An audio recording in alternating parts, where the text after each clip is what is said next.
Hey everybody, Y2BD here, and we are playing Minecraft. So I was playing around with the new command blocks and comparators and such. So I had built some interesting things, and I was coming home from dinner today, and I decided, oh, there's an idea. Let's go try building it. So if you guys have ever played the recently released puzzle game Antichamber, it is an excellent game. If you haven't played it, I definitely recommend you check it out. There'll be a link to its page on Steam in the description. But anyway, if you played the game, you'll remember that in some tunnels, or in some hallways anyway, at the end of the hallways, there are walls with eyes on them. You'll have to pretend the thing in front of you is an eye, because there's not much I can do with Minecraft blocks. But you also remember that if you approach the eye, it will start to blink, and then you'll find out that the eye was actually a door. And it'll let you go through. And then you just go on to standard anti-chamber, non-Euclidean shenanigans. Sometimes we enter through the exit, Antichamber is these kinds of signs, and then you turn around and it turns out the redstone was behind you the entire time. So, redstone, it's kind of messy. It could probably be cleaned up a bit, but it's relatively simple.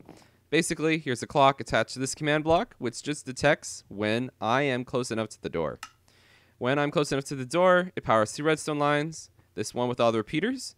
Whenever you see a gap little here, that allows this line to pulse, which lets the light turn on, which simulates the blinking effect. The other one, it stays on as long as you're standing next to the door. And if you're standing next to the door, once this repeater line is done, then it'll trigger this RS NOR latch, which is basically a memory latch, which allows the door to stay open. It triggers the door, it triggers the light, yada, yada, yada. Here's the other side. It's basically just a standard piston door. Nothing really complicated about it. And then, once you walk away, this little thing will trigger, and it will reset the RS NOR latch, and it'll make the door close. And when you get to the end, it's just standard teleportation blocks. Here's another clock. This one, it tests for when you're close enough to the sign, and it teleports you using relative coordinates to this hallway over here. I bet you didn't even know it was a different hallway. Reason you use relative coordinates, if you don't already know about this, you can use relative coordinates by, instead of typing numbers, you can type a tilde. It's the key next to the 1 on most US keyboards. You might have to push shift in order to toggle the tilde. Otherwise, you'll get a grave accent like that. Once you use relative coordinates, instead of moving you to a specific location in the world, it shifts your location. So this means, shift me -9 by X, shift my Y 0, shift my Z -8.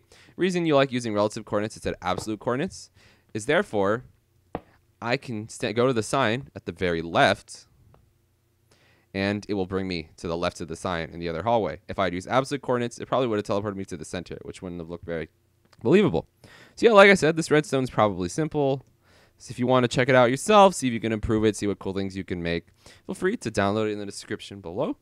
And I have some other ideas that I have not built on this map. I just created this map today. But I have some other ideas, other things that I've built before. I'm going to go rebuild them, go to build some new things. And so you should probably expect a couple of redstone videos in the near future. That is loud. Expect a couple of redstone videos in the near future. So this has been Y2BD. Let's go through. Signing out. Goodbye, everybody.